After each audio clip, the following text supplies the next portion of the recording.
ఓం శ్రీ గణేశాయ నమః. Welcome to Hanuman భక్తి క్రియేషన్స్కి స్వాగతం అండి. నమస్కారం అండి. ఈరోజు ఇంకొన్ని నోములు తెలుసుకుందాం మనము. ఫస్ట్ నోము ఏంటంటే 13 డబ్బాలు తీసుకోవాలి, 13 రకాల వత్తులు తీసుకోవాలి. ఒక్కొక్క డబ్బాలో ఒక్కొక్క రకం వత్తులు పెట్టుకోవాలి. అలా 13 డబ్బాలలో 13 రకాల వత్తులు పెట్టుకొని గౌరమ్మని చేసుకొని నమ్ముకోవాలి. నెక్స్ట్ నోము ఏంటంటే చిక్కుడు చెట్టు కింద చీర రవిక, బచ్చల చెట్టు కింద పాగచెల్ల. ఒకవేళ చిక్కుడు చెట్టు దొరకకపోతే కొమ్మ తెచ్చుకొని మనం తొట్టిలలో పెట్టుకొని, చిక్కుడు తీగ కొంచెం తొట్టిలో పెట్టుకొని, బచ్చల తీగ కొంచెం తొట్టిలో పెట్టుకొని, చిక్కుడు చెట్టు కింద చీర రవిక, బచ్చల చెట్టు కింద పాగచెల్ల ఇంకా పంచ పెట్టుకొని నోముకొని గౌరమ్మ వేసుకొని నోముకోవాలి. అవి తల్లి తండ్రికి లేదా అన్న వదినకి లేదా ఆడపడుచుకి ఇచ్చుకోవాలి.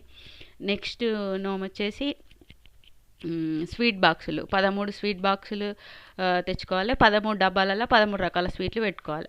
అలా గౌరమ్మ చేసుకొని 13 డబ్బాలు పెట్టుకొని నోముకోవాలి. నెక్స్ట్ నోము వచ్చేసి అక్క కటుకులు, చెల్లెకు శనగలు. ఒక బౌల్లో అటుకులు కేజింబావు, ఒక బౌల్లో కేజింబావు శనగలు, లేదంటే 5 గ్లాసులు అట్లా గ్లాసులతోటి పోసుకున్నా సరే.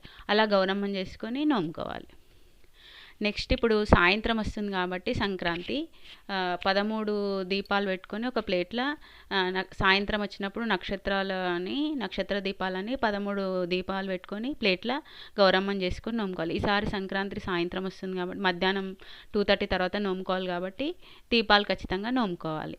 Thank you. మా ఛానల్ నచ్చినట్టయితే, మా వీడియోస్ నచ్చినట్టయితే మా ఛానల్ సబ్స్క్రైబ్ చేసుకోండి, లైక్ చేయండి, షేర్ చేయండి. Thank you.